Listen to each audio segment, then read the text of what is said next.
could be some logic to the belief that time is fluid, like a river with currents, eddies, backwash. And the same currents that swept McCoy to a certain time and place might sweep us there, too. If that is true, Captain, we have no hope.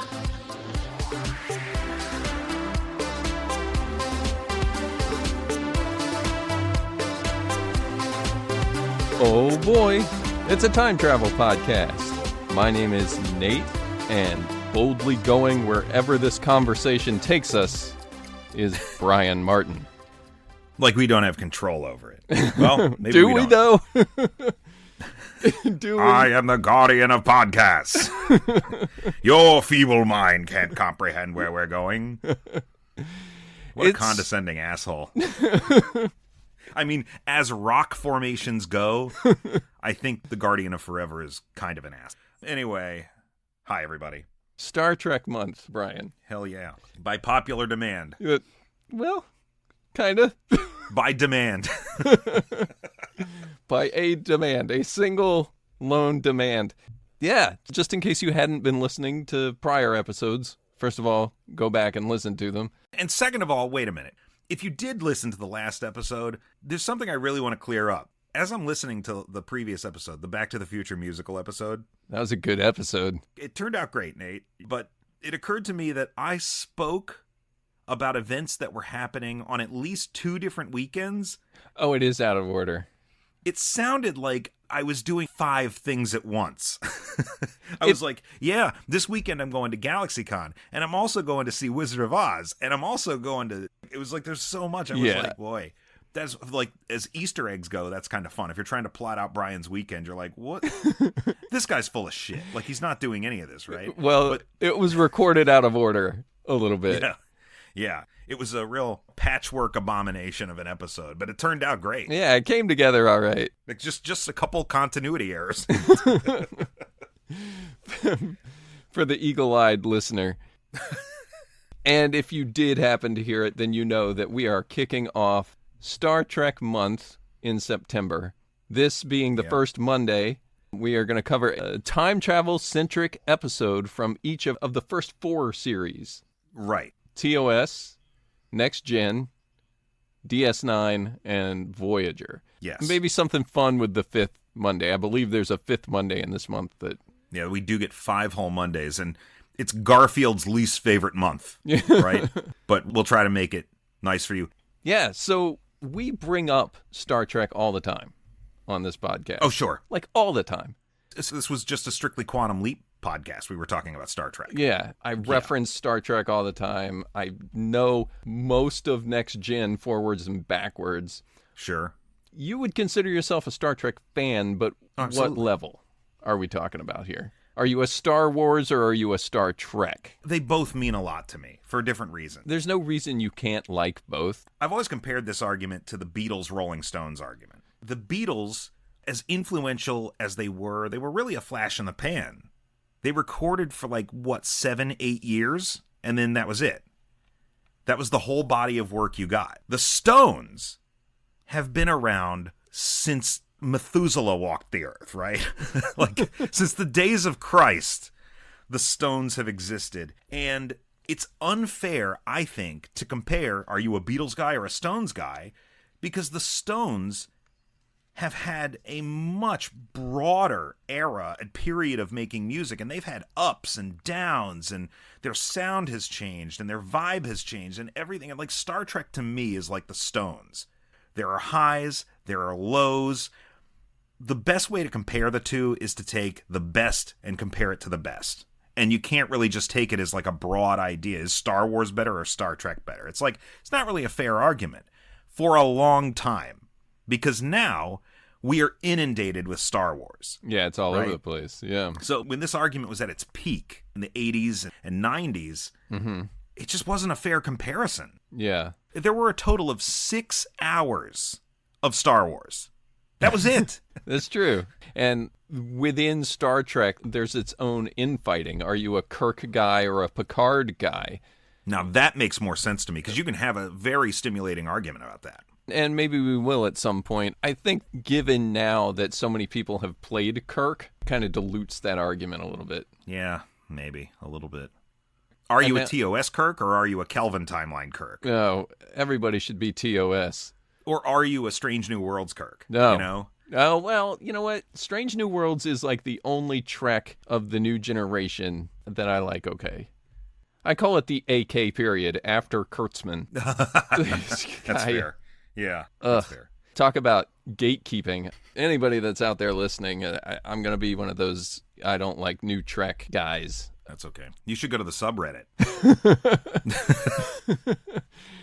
But we're not talking about new Trek. We're talking about old Trek, like specifically original Trek. What is your relationship with that? This is your grandma's Trek, guys. Exactly. This particular episode that we're going to cover tonight, much better than I was anticipating. There is some goofy shit that goes on during TOS. Oh, so much goofy shit. It's a small miracle that it's not one of those, too. This episode of Star Trek should have been the first time travel episode they ever had. But it took 10 months to get the script finalized, so they actually made one before this episode, Tomorrow is Yesterday, the one where they go back to the 60s, there's like Air Force intrigue and stuff, and it was a backdoor pilot for another TV oh my show, God. actually. We should cover that one, too. Notoriously terrible, yeah. Yeah. This episode, of course, may be the most famous episode of the original series that didn't involve small, furry, multiplying critters sitting on the edge of forever. This is the 28th episode of Season 1 of Star Trek. 28th episode. April 6th of 1967, written by Harlan Ellison, asterisk, gonna get back to that later, directed by Joseph Pevney. Gosh, I mean, if you know Star Trek, you know this episode. If you don't know Star Trek, Brian, what is this episode about? Whoa, wait a minute. Doc, are you trying to tell me that my mother has got the hots for me? Precisely. So, the Enterprise encounters some strange temporal disturbances in space emanating from a planet, ripples that are shaking the whole ship. And as is the case on most episodes, the action in this story is instigated when Sulu's console explodes in his face. And somehow rocks do not fall from the ceiling. Yeah, Sulu falls to the ground and is gravely injured. McCoy is summoned to the bridge with a hypo full of cortisone, which is a dangerous stimulant that, if you use just a little bit, should wake him up, should be A-okay. If you use too much, he might turn into a raving lunatic. Fortunately, McCoy knows exactly what he's doing, and gives Sulu all he needs to wake up beaming with the biggest smile in television. A George Takei smile. Yeah. Oh my. Unfortunately, the ripples continue, and McCoy, in possibly the most horrendous instance of self-induced medical malpractice in history, falls on his own hypospray, injects himself with way too much of this cordrazine. Right in the stomach. Yeah, and just goes batshit crazy. Murderers! Assassins! Yeah. Running around the Enterprise, calling everybody murderers, saying they're coming to get you. Eventually, he makes it to the transporter room and beams down to the surface of this planet where the time ripples are coming from. Kirk and his away team follow him down to the planet's surface.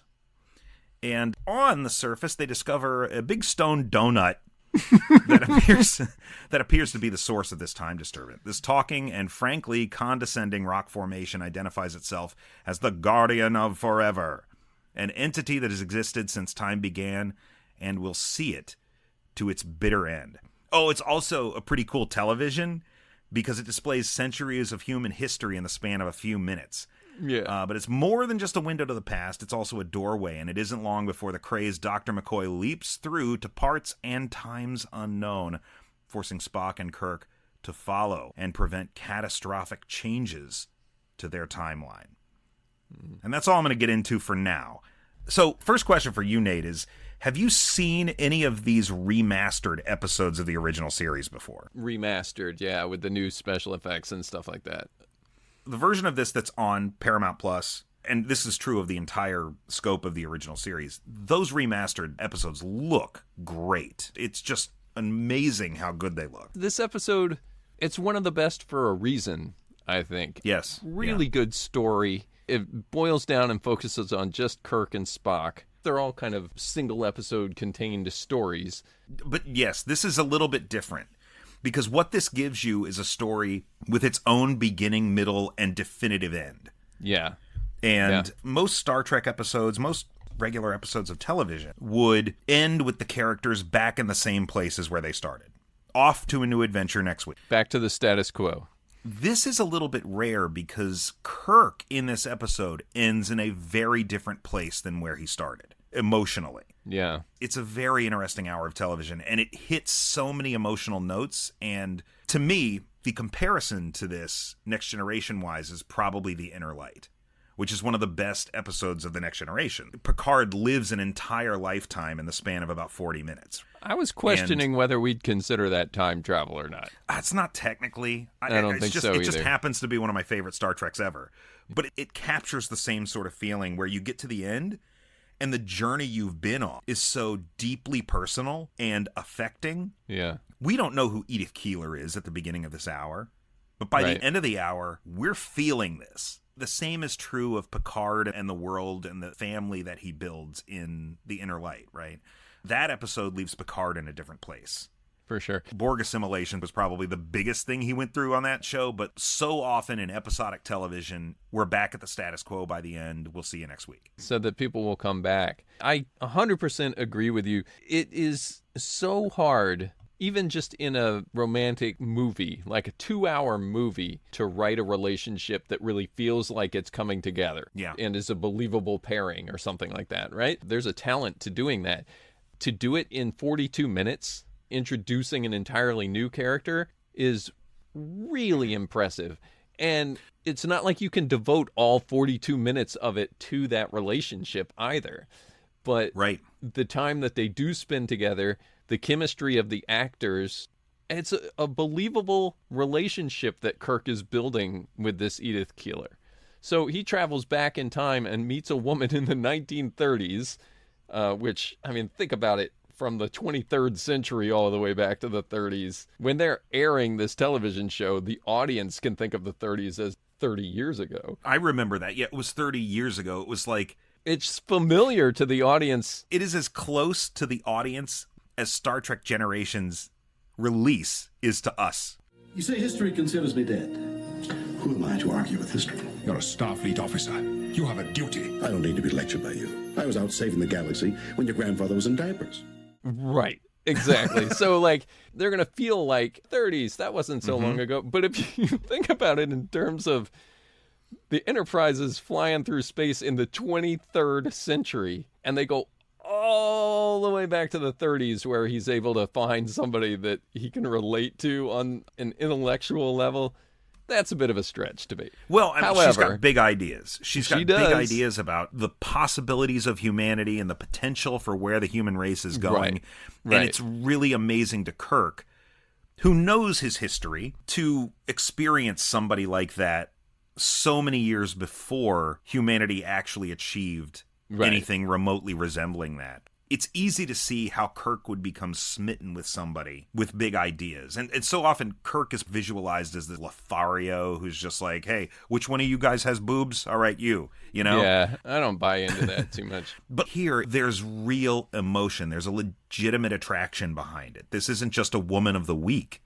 And this is somebody Kirk really actively starts thinking about, you know, what if I bring her back to the 23rd century with a Spock? he's really thinking about it. Yeah, and it's believable is, I guess, where I was going with this, and that in and of itself is pretty impressive. In this short amount of time, we get to know Edith Keeler, care about Edith Keeler, care about the relationship, and know what she means to Kirk. And ultimately, spoilers, Edith Keeler must die. Yes.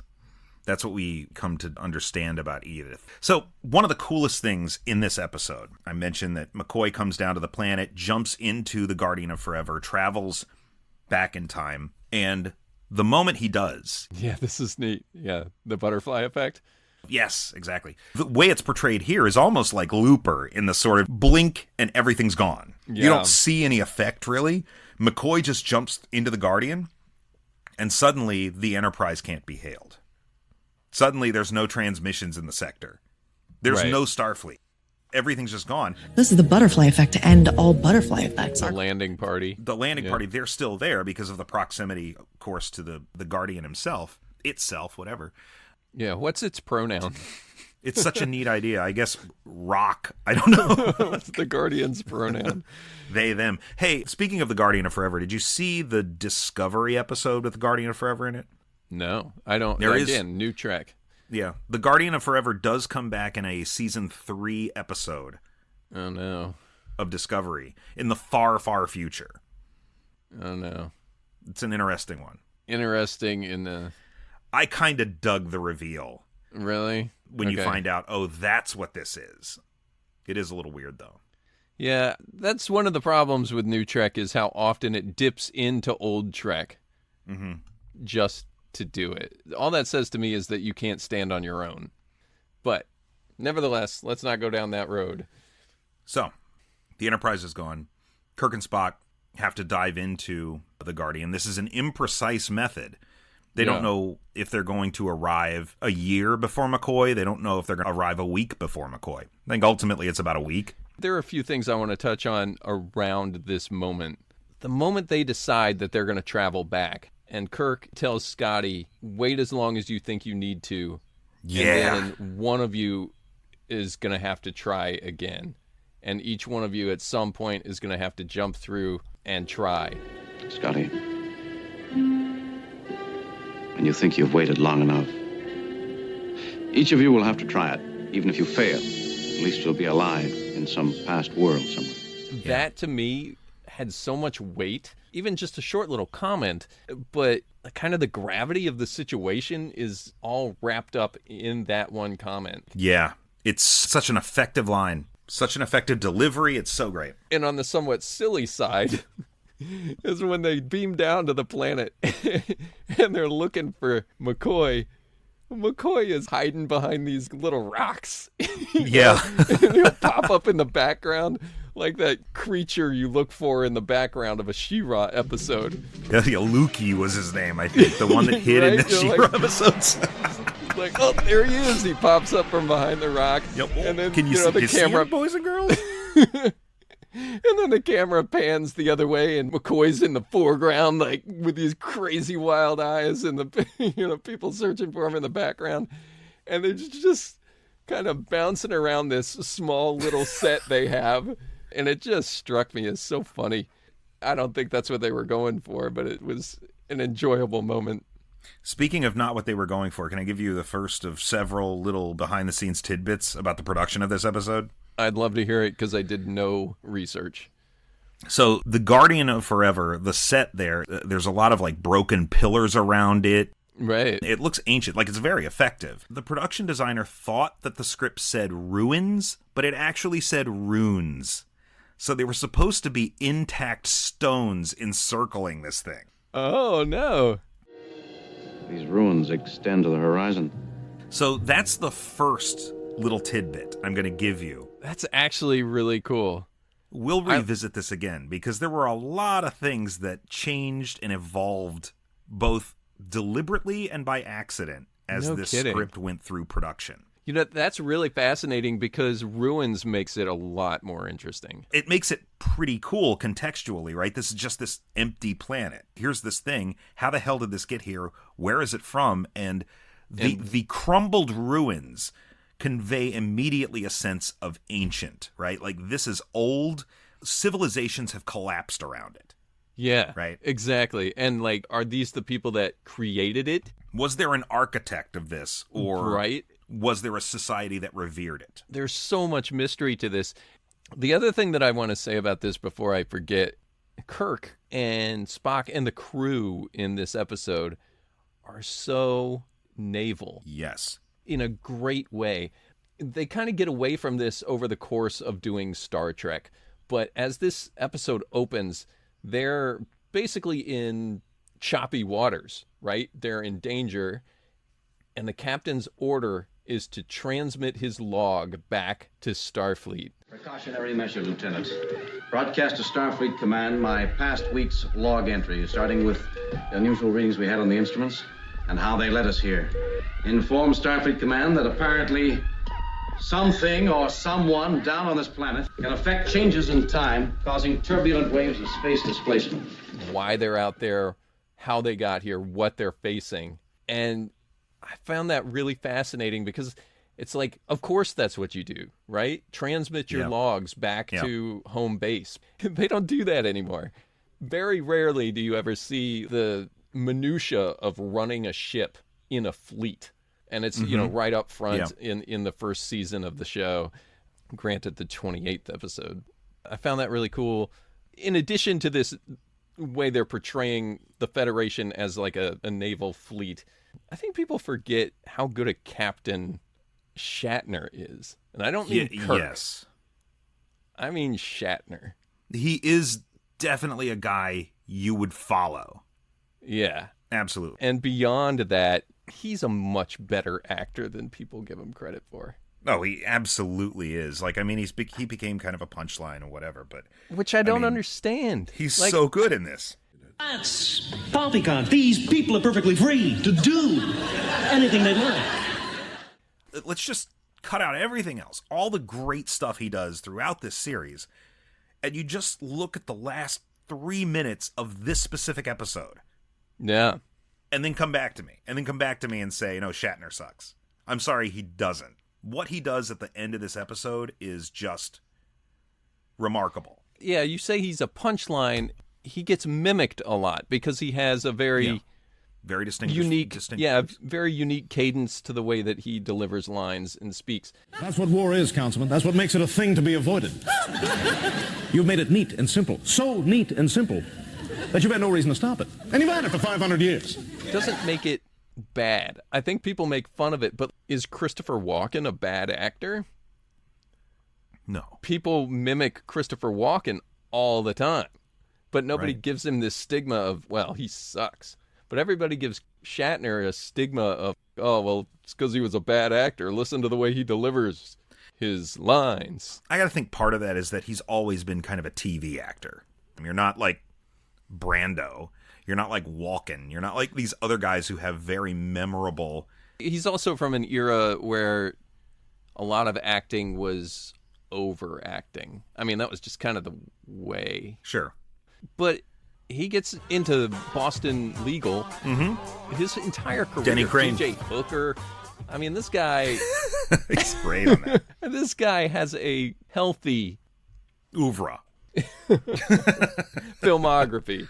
There you go. The word I was looking at. This guy has a healthy filmography and a long, storied career. Can't really speak to whether he's actually a good guy or not.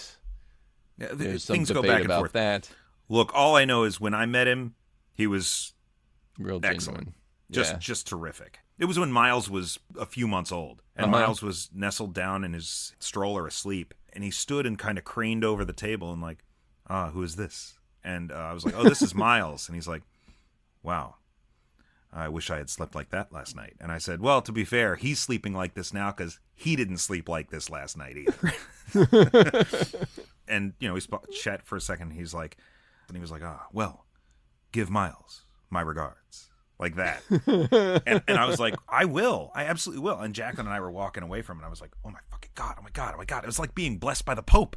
Like it was wonderful. Just a wonderful moment.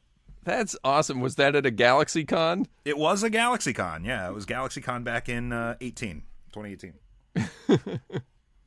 I've been to a Star Trek convention that Shatner was the headliner at. Seems like a genuine guy. If I had to guess, it's just personalities, people rubbing each other the wrong way. I don't think George Takei's a bad guy. I don't think Shatner's probably not that bad a guy either. George Takei was a great guy when I met him at a GalaxyCon a year later. Yeah, because they can't be at the same show. No, they don't come to the same show. Koenig's the only one who shows up at all of them. And I told you we couldn't stay on topic. Who knows where this conversation boldly takes us? Thinking of like Shatner's greatest moments. Uh-huh. The moment where he's eulogizing Spock in Star Trek II. Oh, yeah. And he chokes up. Just barely gets that last word out. Come on. I know. He's great. He's great. And he's absolutely great in this episode. But the Enterprise disappears, right? Because as soon as Bones traveled back in time, history was altered. Bones has done something in the past that has resulted in the Enterprise not being there, perhaps the Federation not existing. It's hard to say because they're just stranded on this planet. So Kirk and Spock have to go back in time to set things right. And as you say, they gradually learn what must happen that Bones somehow prevented was the death of Edith Keeler, the social worker that Kirk meets and falls for when he and Spock are posing as hobos in the 1930s. Spock posing as a Chinese hobo who has been horrifically mangled by an electronic rice picker. If this episode does anything that's a little bit questionable, it's Kirk's immediate jump as a man of the 23rd goddamn century to... My friend is obviously Chinese. I see you've noticed the ears. They're actually easy to explain. Perhaps the unfortunate accident I had as a child. The unfortunate accident he had as a child. He caught his head in a mechanical rice picker. You can tell my friend with the slanty eyes is Chinese. Right. It's still a product of the 60s, you know? Like, it's about as progressive as television could be in the 1960s. But, you know, the girls are still wearing short skirts and... What is it? Uhura? You know, yes. When the ship disappears, the woman has to be afraid. You mean we're stranded down here? With no past, no future. Captain, I'm frightened. And look for comfort from her captain. Scotty would be like, Captain, I'm sober. Too sober for this, I tell you. You know? Yeah. But outside of that, very progressive for its time, Star Trek. I mean, we don't even really need to go into that. But yeah, so they've got to stop McCoy from saving Edith Keeler's life. From saving a life, yeah. Her surviving prevents us from defeating the Nazis in World War II. And you might be thinking, like, okay, how can that be possible? How can one social worker in... Where does this take place? Like Chicago? Or like... Yeah, right. How can that impact it? Well, okay. I'll ask you. That homeless dude who phasers himself to death didn't mean shit to the timeline. I love that. Oh, my God. That was one of my favorite things. When me and my buddy first saw this episode, when we were like 11 years old, probably, yeah, we rewound that part over and over and over again and just watched it and laughed our asses off. This homeless guy just comes across McCoy. Pickpockets him. Yeah. Pickpockets McCoy, takes the phaser and looks directly into it and vaporizes himself. It's so great. Like, what a great little touch. But yeah, no, he didn't... impact on the timeline whatsoever. He didn't matter at all. That guy didn't matter. Edith Keeler, on the other hand. Keeler's work with homeless people eventually leads her to the White House as an advisor to FDR. And It is in that place that she preaches the gospel of pacifism, I suppose. And it delays the U.S.'s entrance into World War II, and Germany develops the atomic bomb first and wins the war. As Kirk observes, she was right. Peace was the way. And Spock said yes, but at the wrong time. This wasn't the time for it. This was the time for dropping a train on them. Yeah. Yeah. We needed hawks, not doves. Exactly. So that's what has caused this meteoric shift to the timeline. It's amazing. The worst part is that upon finding this out, Jim reveals, like, Spock, I believe I'm in love with Edith Keeler. Yeah. And Spock says plaintively, Jim, Edith Keeler must die. Like, what a situation to be in. And what a believable chain of events. Mm-hmm. It's beautifully written. We joke about the homeless guy and his life meaning nothing, but an actual chain of events where one person's life could change the course of history on such a massive scale. Right. The butterfly effect to end all butterfly effects. This is the butterfly effect to end all butterfly effects. Thank you, Jen. But you know what? Something that's fun while we're on that subject is that When Kirk is doing his captain's log after the Enterprise has disappeared, and he's like, Captain's log, no stardate. For us, time does not exist. McCoy, back somewhere in the past, has effected a change in the course of time. All Earth history has been changed. There is no Starship Enterprise. We have only one chance.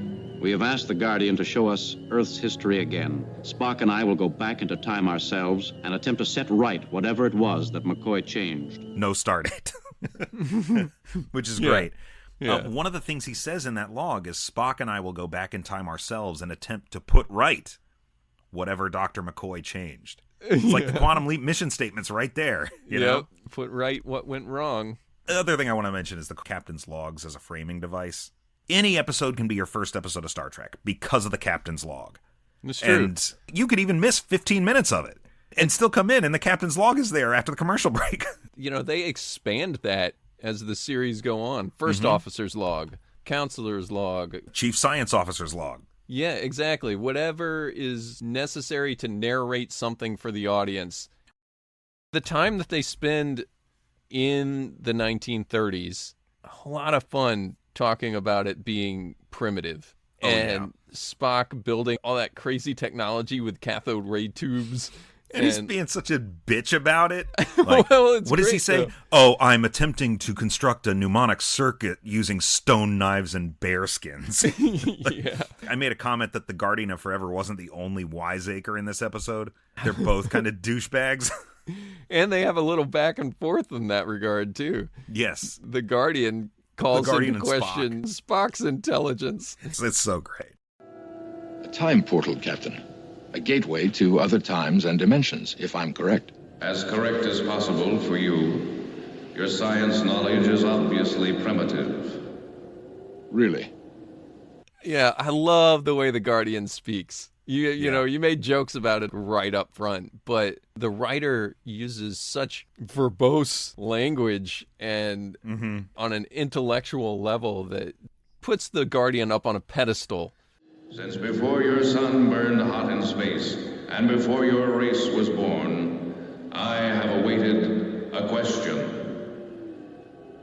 What are you? I am the Guardian of Forever. Are you machine or being? I am both, and neither. I am my own beginning, my own ending. I see no reason for answers to be couched in riddles. My answer is simply as your level of understanding makes possible. Speaking of voices that have been parodied, though, the Guardian's voice is parodied in Futurama and stuff like that. You can find echoes of that throughout shows like Rick and Morty, stuff like that. There's that sort of superior, you know, my intellect is far above yours. That sort of talk is like pervasive in shows like that, and I think in a lot of ways traces back to Probably our boy, does. The Guardian here. This is a pretty impactful episode on the series. The Guardian calls Spock's intelligence into question, and Kirk has to do kind of the same thing. You know what I mean? Yep. Like he has to prod him into to try and get their tricorder to actually play back history and give them some frame of reference on when and what to do. There's a little element that I really liked in this episode that you just mentioned is as the Guardian of Forever is first presenting themselves to them and they're kind of showcasing the breadth of human history, there's a point at which Spock suddenly realizes, I'm such a fool, I should have been recording this. That's not only how they determine when they need to jump to catch up with McCoy, but it's also what they use to determine what happened and how the timeline might have changed, because it's a relic from the previous timeline, right? Yeah, yeah. So such a neat little moment to think of to create this device that allows them to ultimately achieve getting to the past and what they're there for, right? Yeah, absolutely. Writing 101. Got a little foreshadowing there. Got to reach back. But it does go hand in hand with what I was speaking about the opening of the episode, because as the landing party beams down, Kirk also orders Uhura to start recording things. Yes. Standard operating procedure. We're on a landing party, start recording our activities. I just found that stuff really cool. Very cool. The contraption that Spock builds. It's so great. It's so ramshackle. It's like Time's Arrow when Data was building a horseless carriage engine, you know? And it explodes at one point, you know? It's it overloads very easily. It's so great. And then Kirk's like, get it back. Buck's like, this took days to put this together, and we fried all the circuits I was able to put together. It's like Loki when Obi was building that ramshackle tin pad. Meanwhile, Kirk is like buying bologna with their 15 cents a day. Like, where am I supposed to get comes in with a baguette and a bag full of lettuce. Yeah, I got some vegetables for you and some bologna for me. I'll get that platinum you need later. Good old 1930s bologna. Only 40% sawdust. Yeah, it's great. So I do want to talk a little bit about the character in this episode who is not part of the principal cast, and we only see once, Edith Keeler, portrayed here by Joan Collins, who is just remarkable in the role. Absolutely terrific. Mm-hmm. Lovely. It's not enough just to be pretty, you know? I mean, obviously, they're going to get somebody beautiful, but Dame Joan here is able to deliver fairly silly lines. That Edith Keeler's got. There's that monologue where she speaks to the whole group of homeless guys. Right. I'm going to check that off my list here. One day soon, man is going to be able to harness incredible energies, maybe even the atom. Energies that could ultimately hurl us to other worlds in some sort of spaceship. And the men that reach out into space will be able to find ways to feed the hungry millions of the world and to cure their diseases. They will be able to find a way to give each man hope and a common future. And those are the days worth living for. Development of atomic power is years away. Space flight years after that. Speculation. Gifted insight. But it will come. I find her most uncommon, Mr. Spock. They're eating, and Kirk is like, shut up, to the homeless guy sitting next to him. Like, stop talking. I want to hear what this crazy lady has to say. And she just immediately is like, well, while I have you all here, I want to talk to you about space. Spacemen. You know, like, what? I will admit, at that point, I was on some like, sort of Star Trek. Yeah, right. Yeah. That was a stretch. That was an attempt to get to a place that the story needed to go quickly. Mm-hmm. Need to point out that this lady's very forward thinking, and at the time airing this episode, it's kind of like, why don't we go to the moon? And that type of dialogue probably rang a lot more true back then, when humanity was kind of on the cusp of making these types of leaps. Sure. But it just rings really, really silly now when you're going to address the occupants of a homeless shelter. Well, who's going to believe any of them? If they go out and say, hey, the lady running that homeless shelter, she's crazy, they're going to be like, okay, buddy, like, get yourself in the drunk tank. I get that, but I think if you've put all your energy into helping humanity in this fashion, running a homeless shelter like this, I feel like the speech that you give is going to be more about social justice. Social justice. Grab yourself up by your bootstraps, or some kind of societal safety net that you would talk to them about, or get rid of your vices. What can we do to help? Now, spacemen, hey, guys, things may suck for you right now, but one day, we're going to leave the solar system. Like, yeah, what does that do for me now? Yeah. Hobo Johnny, that attitude will never help you on the lunar colony. Like, what are you talking about, lady? It is kind of... Just play the piano. Hey, you got a captive audience? Like, where are these guys in the soup kitchen going to go? Right. So that first leap is huge, to have her start talking like that. But then later in the episode, now that you've already established that she thinks this way, the littler comments that she can make in general conversation with Kirk, those work much, much better. Of course. Right? Yeah. And her exploration about who he and Spock are and where they come from and what's their deal. What's the mystery behind these two who clearly don't fit? She makes this observation of the way Spock interacts with Kirk. Yeah. And calls him captain. Even when he's not saying it, he says it. Yeah. You don't get there without that first silly leap. I still have a few questions I'd like to ask about you two.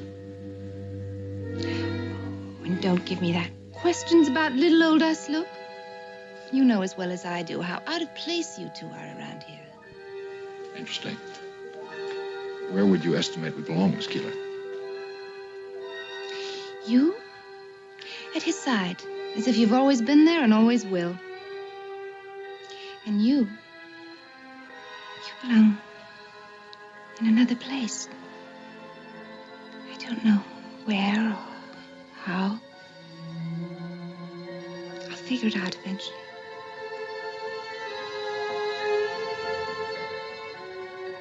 I'm finished with the furnace. Captain. Even when he doesn't say it, he does.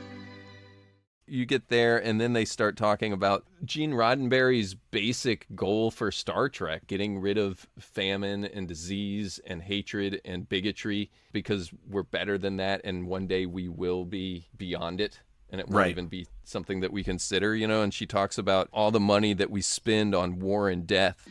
I just know, that's all. I feel it. And more. I think that one day they're going to take all the money that they spend now on war and death and make them spend it on life. Yes. Yeah. Powerful stuff and really good thematically speaking. Yeah. In addition to the interest of a time travel story. And again, this is great television. This is what enables Kirk to fall for her in a believable way, right?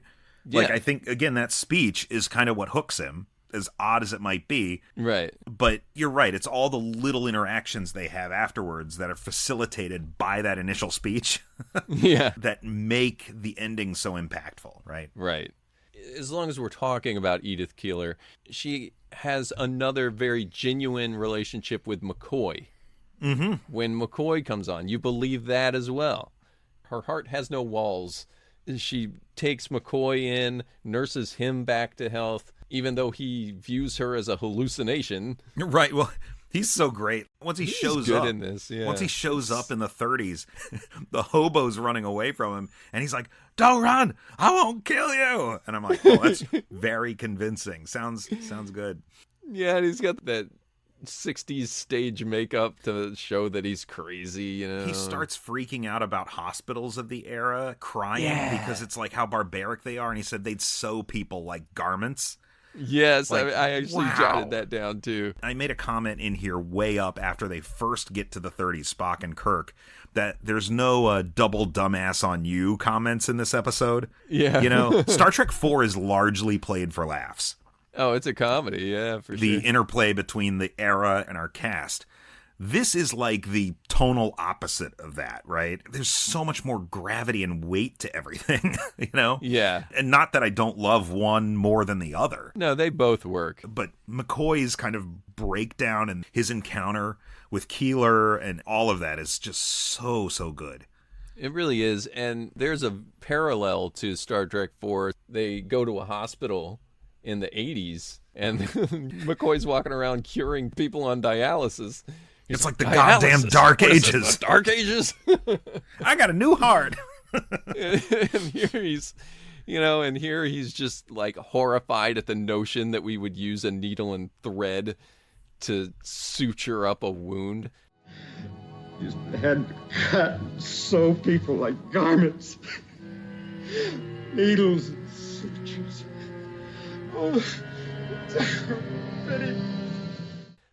Think about Roddenberry, or I guess in this case, Harlan Ellison, thinking about the future that way. Right. Isn't it barbaric that we sew our skin back together? It's pretty fucked up. When you put it that way, right? Yeah. I never really thought about it, but yeah. And then he's got to let her go at the end. Yeah. And it's funny because, like, once Kirk realizes that she has to die, there's a moment where she stumbles on the staircase. Oh, yeah. And Kirk catches her and then immediately looks at Spock. And Spock's looking at him and is like, bro. Yeah, right. Like, fuck is you doing? But I was like, oh, this is like some Final Destination shit. Like, she's going to die one way or the other. Like, is it falling down the stairs, getting hit by a milk truck, whatever it is. you know? Yeah, except that we know she doesn't. She just becomes like the Mr. Magoo of FDR's administration, just barely stumbling past fate. And dooming us all. Right. I wonder if that could have led to the mirror universe. Ooh, wouldn't that have been great? Yeah. Oh, man. Spock says to Kirk after the fall on the stairs, "Do as your heart tells you to do, and millions will die who did not die before." Wow. Oof. Yeah. Heavy, man. So Kirk and Keeler so go to see a Clark Gable movie. Probably Gone with the Wind. No, it would have been before Gone with the Wind. It's the early 30s, isn't it? Yeah. Anyway, so they go to see a Clark Gable movie, but and while they're she walking... is shocked that McCoy doesn't know who Clark Gable is. Yeah. That's the weirdest thing. Out of all the behavior that McCoy has exhibited, the weirdest thing is that he doesn't know who Clark Gable is. Right. But while they're walking, Edith name drops McCoy, and Kirk is like, "McCoy!" Yeah. And then Bones comes out of the mission. They see each other. Kirk runs across the street. And that's when the truck comes and... Yeah, and what a moment. Because Spock has to stop Kirk, and then Kirk has to stop McCoy. He has to hold McCoy back, and he just kind of buries his head in McCoy's shoulder. Yeah. Knowing what's happening behind him and not being able to look. Yeah, that's the moment we were speaking about earlier, where it's just like Shatner giving it his all. Just total breakdown. And then you get the line where Bones is just in disbelief. "Do you know what you just did?" And Spock says, "He knows, Doctor. He knows." Yeah. Like, oh, man. Deliberately stopped me, Jim. I could have saved her. Do you know what you just did? He knows, Doctor. He knows. That's a conversation the two of them are going to have in the galley when they get back, aren't they? Yeah. Yeah. And then they don't really show how they get back. We just see them exiting the Guardian's portal back in the future. Right. Everything is restored. They've fixed everything. They've only been gone a few seconds. Right. According to Scotty. Kirk is almost like resentful of the Guardian as a construct at that point. He's basically like, let's get the hell out of here. And that's the first time an expletive was used on television. No kidding. Let's get the hell out of here. That was the first time anybody on network television said hell. Oh, jeez. How about that? I mean, bear in mind, this is only a few years removed from when Lucy and Ricky were sleeping in separate beds. You know? Dick Van Dyke and Mary Tyler Moore also. Man, if I lived with Mary Tyler Moore, we would not be in two separate beds. You know what? Okay. Who can turn the world on with her smile? All right, Brian. Moving on.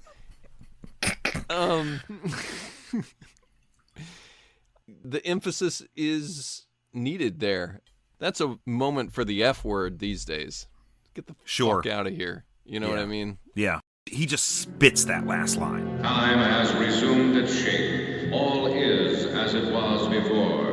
Many such journeys are possible. Let me be your gateway. Captain, the Enterprise is up there.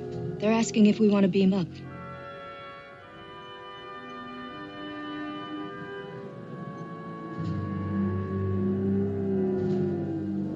Let's get the hell out of here.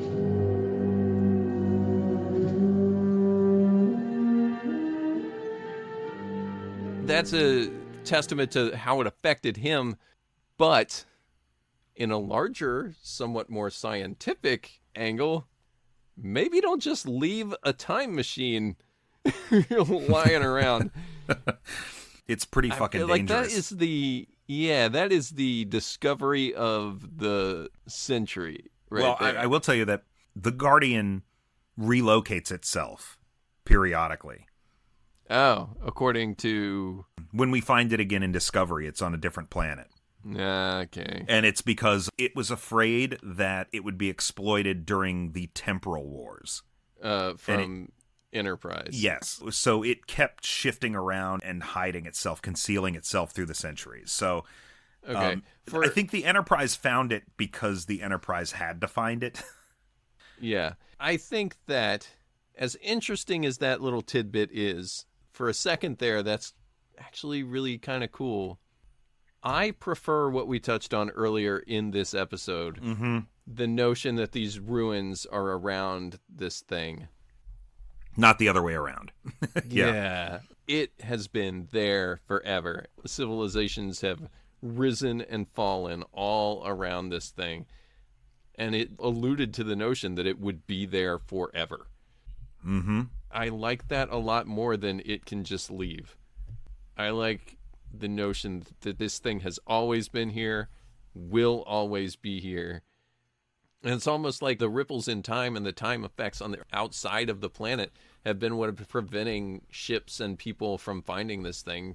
Sure. All that often. I imagine it's happened before and will happen again. But at the same time, like, I like this story better than... I didn't see the episode of Discovery, but it reads to me like, oh, hey, remember this? Remember this thing that people like? Plus this other thing that people only kind of liked? And it's all tied together? See, we're touching Star Trek, the original series, and we're touching Star Trek Enterprise, and it's all connected, folks. You love this shit. Right, well, yeah. They're not always wrong about that. I know. In this regard... You can't have anything too good and not have it be used to death. And to that end, I think we're lucky that we've only seen The Guardian of Forever a handful of times. You'd think at some point it would have been the focus of an entire season of one of these new shows. Yeah, you're right. You're right. And it's kind of what I was alluding to by saying, how do you just leave this thing? Mm-hmm. For him to just say, let's get the fuck out of here and leave. What?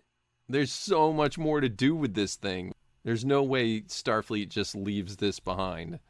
There's clearly going to be more story with this thing. So, I see that, but also, leave it alone.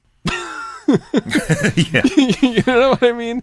Like, I understand there's way more story to be told with the Guardian, but don't tell it.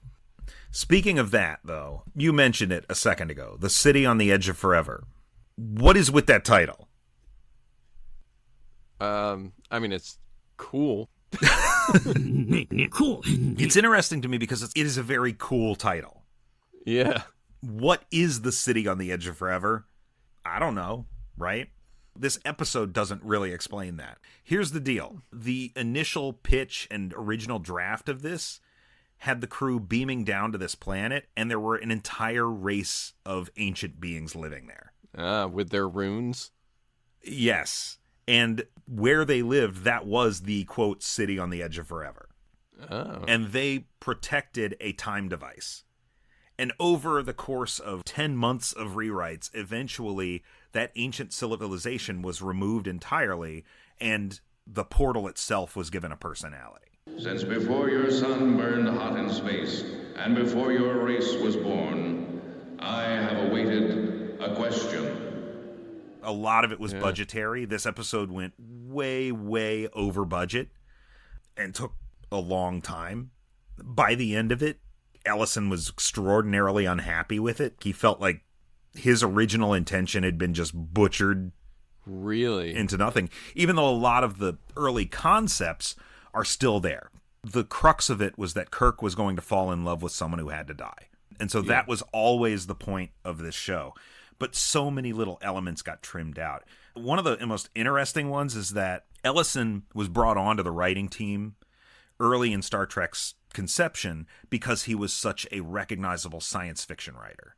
And Roddenberry wanted names like his to lend credibility to his show. Sure. Right? Sure. And so that's why Ellison remains the only credited writer on this episode, even though D.C. Fontana and Gene L. Kuhn did rewrites, heavy rewrites later on. Like, a lot of ideas got compressed. But one of the coolest ideas, or most interesting ideas, because Ellison started writing this episode before the story Bible for the show was even written.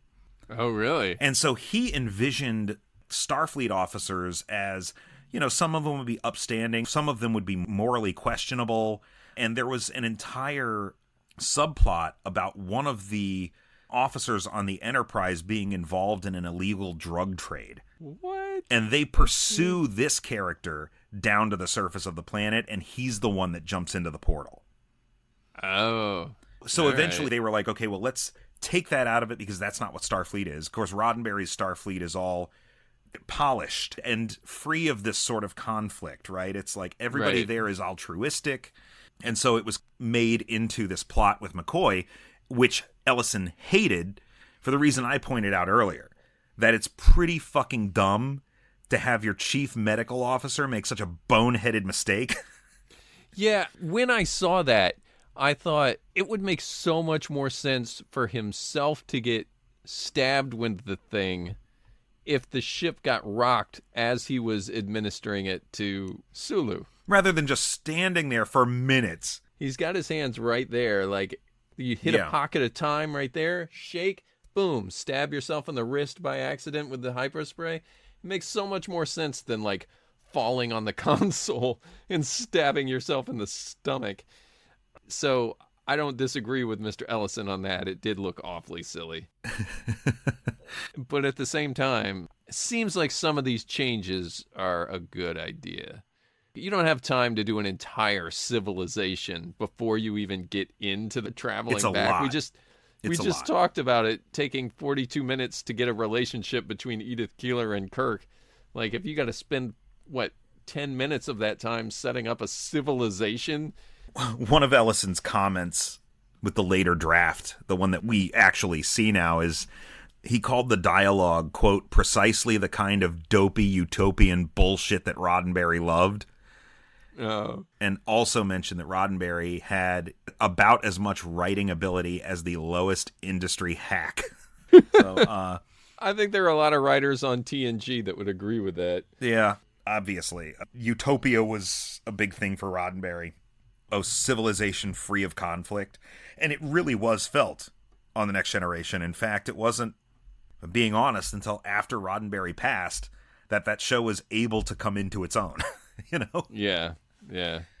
He was kind of holding the writing staff back, by all accounts. But the germ of the idea is really what Star Trek is to me. Yes. Yeah. And it turns a corner when Kurtzman gets involved and the next gen movies start getting made and stuff like this. It starts to make a turn there, and then just all this new Trek has lost that vision.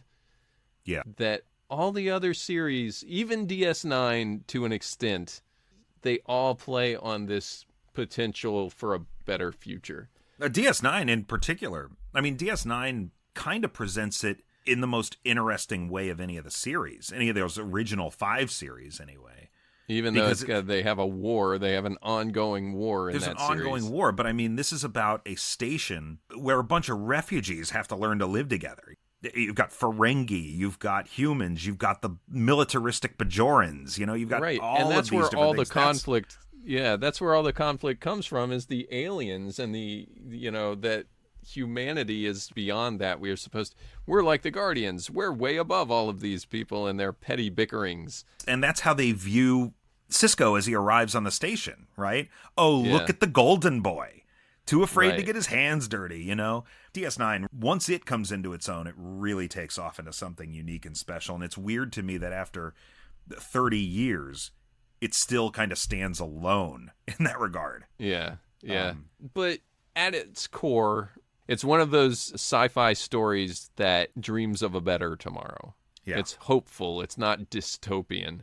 There's so much dystopian sci-fi out there. Yeah, I don't like when Star Trek becomes that dystopian sci-fi. That's what sets it apart. It feels disingenuous when that happens. Sheer fucking hubris. The Federation does not get to decide if a species lives or dies. Yes, we do. We absolutely do. I was standing up for the Federation, for what it represents, for what it should still represent. How dare you lecture me? Don't get me started. So a couple of things I do want to touch on and get your thoughts about. Okay. With relation to the time travel itself. One of them is just more of an observation. I think it's really cool, talking of sort of how the script works and how this episode just functions. Something that's really neat to me and non-linear in this episode is that McCoy travels back in time first, but arrives last. Yeah, yeah. It seems like a really novel concept in the early days of TV, and I wonder if that was tough for audiences to wrap their heads around. I mean, the show goes above and beyond in terms of explaining to you the what and why of how this is happening. They mention it a couple of times that it could be weeks before he gets here. It could be days. He may have already been here. What an interesting idea, though. Yeah. Who knows where he will show up? He could be in outer Mongolia. Yeah. Yeah. Then they introduce this idea of the currents of time, directing people to a single moment. So that's an interesting, more philosophical concept than the scientific notion of, regardless of when you leave, it has no bearing on when you arrive. Yeah. That's more of a scientific, heady thought of how time travel works, whereas this other notion of like, oh, time is like a river, then the currents will take you from one place to another. That's more like a philosophical side. So it's kind of attacking time travel from two angles. Yeah. Yeah, and they both work. So Edith's death is the other thing I want to mention. She was struck by a car in the original history. Right. But here we see that those circumstances only arose because Kirk was present and she was walking across the street to him. Yeah. Right? There's a sense that this is sort of destined, or at least as much as Star Trek might entertain the idea of destiny, right? Yeah. It makes me wonder if Kirk's clock goes. Your clock does not go. Does it ever go? Does his clock Does his clock go? Yeah. So how exactly did this play out, both in the original history and in the revised history, where Bones saved her? Interested in me, like, we don't get to see that at all. We just know that it happened. Yeah. It's strange. Like, I might have answered the question myself earlier when I mentioned the staircase incident. Death is coming for you. No, I don't buy that, though, because it's very non-Star Trek, Well, the Final Destination is not part of the Star Trek universe. No, it doesn't even work as Final Destination, though, in my opinion, because the conceit is that she will survive. If this one moment doesn't get her, she's going to survive and change history. So I don't think it's like she's somehow avoiding death at every turn. You do bring up a really good point, though. I hadn't really thought, like, every circumstance of her getting hit by that particular car has to do with the interaction of somebody from the 23rd century. So was it always supposed to happen precisely this way? Yeah. Was Kirk always supposed to go back in time and fall for Edith Keeler? Wow. Yeah, that... Whew, put that... Can I hit you with one more thing? I'm still recovering from that one. Well, honestly, I hadn't really thought about it on that level. Well, here's something you might feel frustrated about. Okay, good. Let's turn a corner. I'm building on that same idea. Star Trek Generations. Ugh.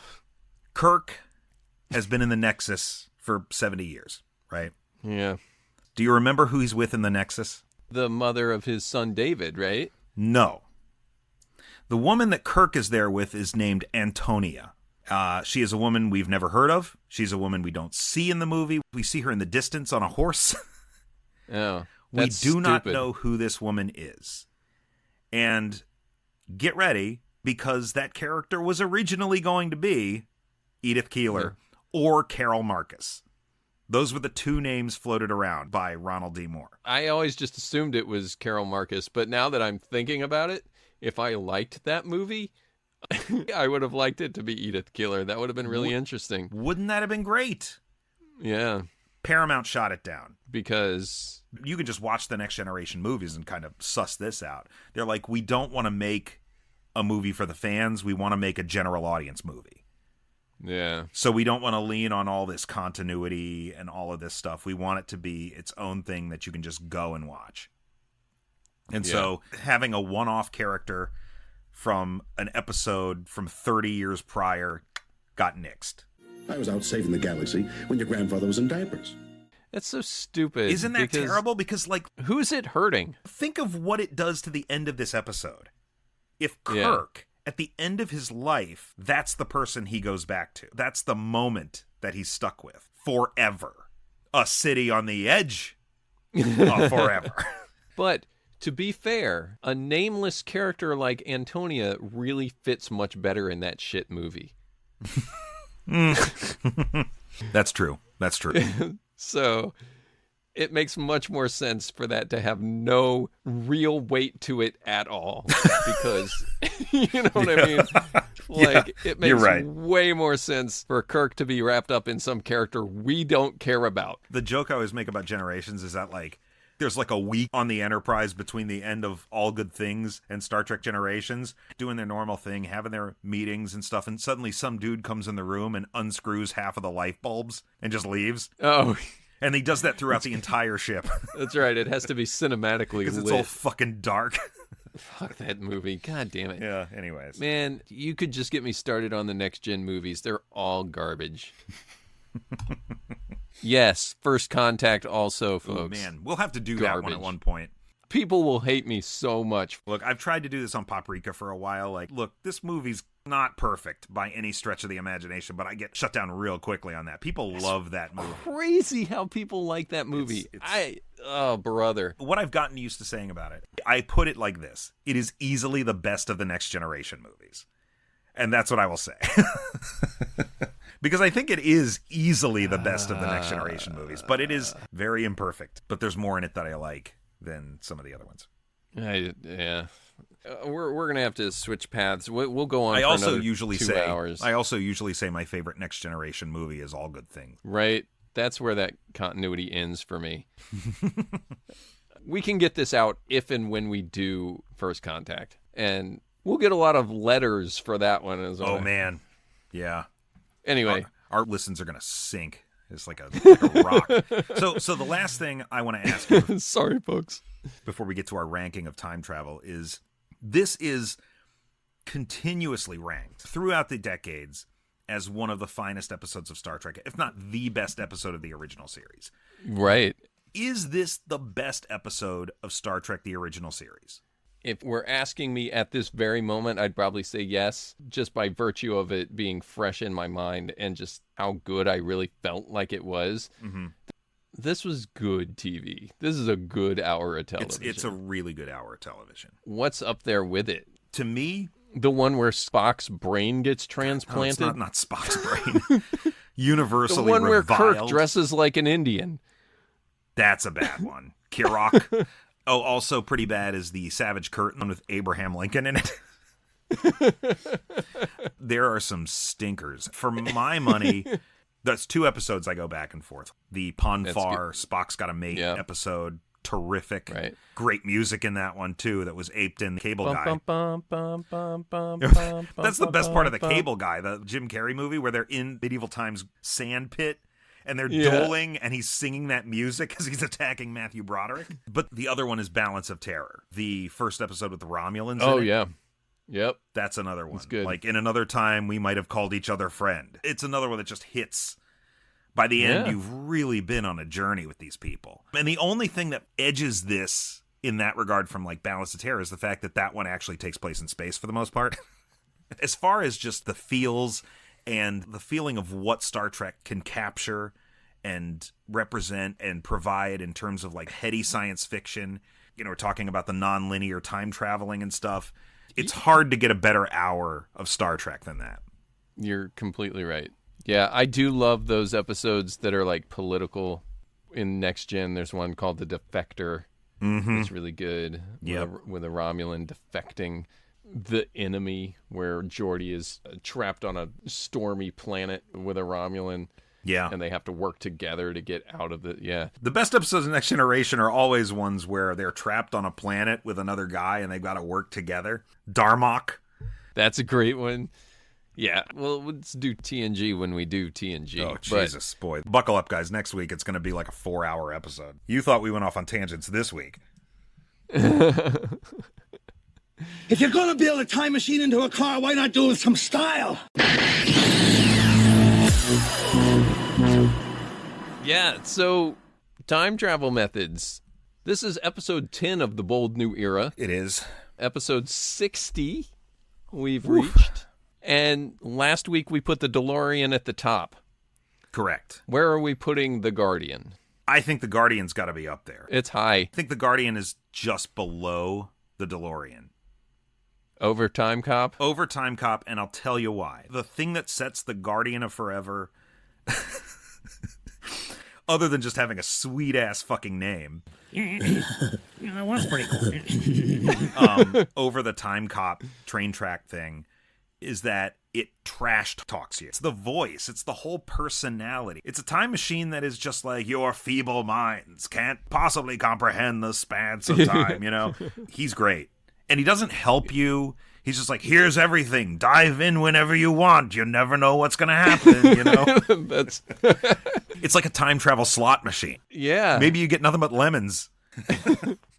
Yeah, I think that part of it gets ruined a little bit for me by Discovery's use of it. Because one of the things that I thought was so cool was the fact that it was just kind of, I mean, it's in the name forever.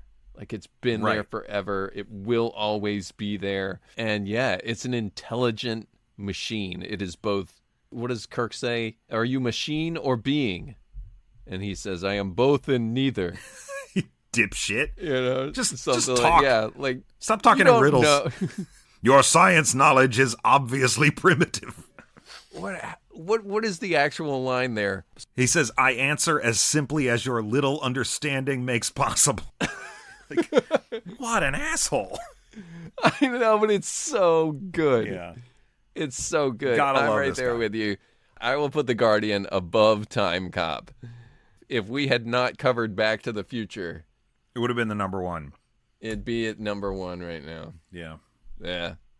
Do we need to go back through these names? It's been 10 episodes. It's been 10 episodes. So yeah, let's do a quick recap. It's been 10 episodes. This is the first episode of Star Trek Month. Here's where we are, folks. Go back and listen if you need some context for this list.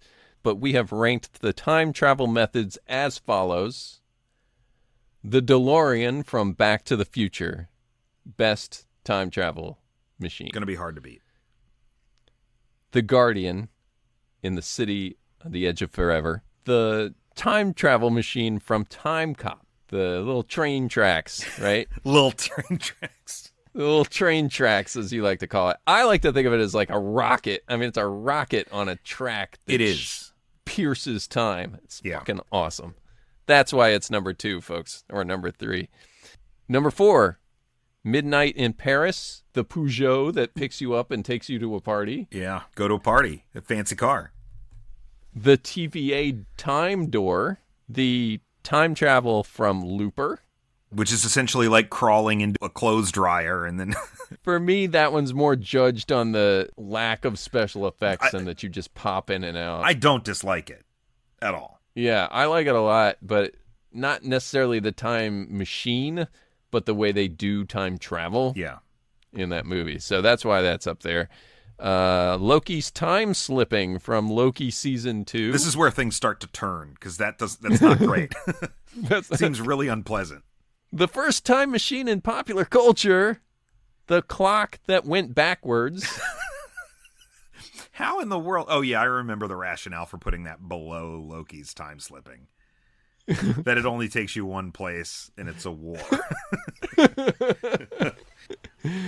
And you have to fucking drag it everywhere with your fucking huge-ass grandfather clock. And risk being struck by lightning every time you use it. However, better than being pruned from all time with the TVA pruning stick that sends you to the void in Deadpool and Wolverine. And rounding out the bottom of the list, the clock stopper watch from this movie from 2002 called Clock Stoppers. Yeah, heck yeah. So there it is, folks. That's your top 10 of the first 10 episodes of the bold new era of Oh Boy, a Time Travel Podcast. And next week, do we give a tease as to what it is? Okay, we can say that this is obviously going to be an episode of Star Trek The Next Generation, which had several time travel episodes. This particular episode is one we have mentioned more than once on this podcast. Yeah, let's leave it there. We just bring it up an awful lot. That's true. And I think probably safe to say, not the one you want us to discuss. Are we just going to say each one is probably, other than this one, City on the Edge Forever is kind of the no-brainer, but every other one is like probably not the one you want us to talk about. Yeah, not the one you're looking for. But wait till next September. Stick with us. But I mean, hey, when we're talking about the next generation and time travel, I mean, they're all pretty good. Except maybe that one.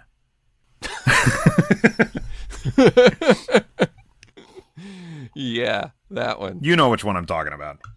Who doesn't? Well, folks, thanks for listening. Always a pleasure to be here with you. Remember to subscribe to this podcast on your favorite podcast apps. You can find us on YouTube, where you can also listen. It is a video format. Look, we understand that YouTube is designed to be a video format. There is no accompanying video, but you can still listen to us there, and you can comment. Leave us reviews wherever you listen to, guys. I'd like to see some of them. Again, if there's a star rating involved or anything like that, anything less than, I'm going to say, I said 3 stars last time, I'm going to say 4 stars this time. If you're not going to give us at least 4 stars, just take your comments elsewhere. Or just go listen to an episode you like better than this one, and then leave us the 5-star review. Send us emails. Our email address, ohboyqlpod@gmail.com. I do want to take a moment here to let you know that, God, how long has it been? Like 15 episodes ago that I solicited for haikus? Probably, but we didn't really get any until very recently. And we do have more. We do have more haikus, but the main thing I want to say is that the Snickers promotion is now void. That's funny. I was going to offer one more. Oh, you're going to offer one more Snickers? I was thinking, because here's the thing with the haiku. That was fun. And we have others. We've got a second entrant. And what I'm saying is, so I've got 2 Snickers bars that need to go in the mail. Yeah, I don't know how you But I feel like chocolate. I feel like one more Snickers bar in play. If we can get a third person out there to send us some haikus. Okay. We might actually be able to turn this thing into a segment. People might actually want us to talk about poetry. Maybe not. But yeah, sure. It was a fun game to play. I hope it's a fun game to listen to. And if it is, third person, next person to send us a haiku at ohboyqlpod@gmail.com. There's a Snickers bar in it for you. And we'll be sharing more of those haikus on an upcoming episode, too. You find us on social media. You know, I'm just going to say, if you want to find me on Threads. Don't look anywhere but Threads. Brian.lee.martin on Threads. That seems to be the place where the good people go. It's the good place now. I thought that's what Blue Sky was supposed to be. I mean, I don't get any traction over at Blue Sky. I don't know. So, Threads, that's where I'm hanging now.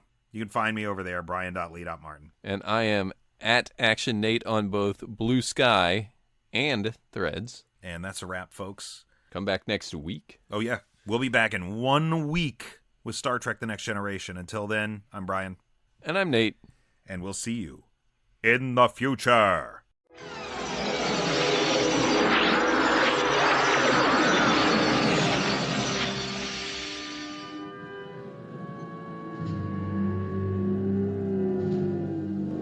Let's get the hell out of here.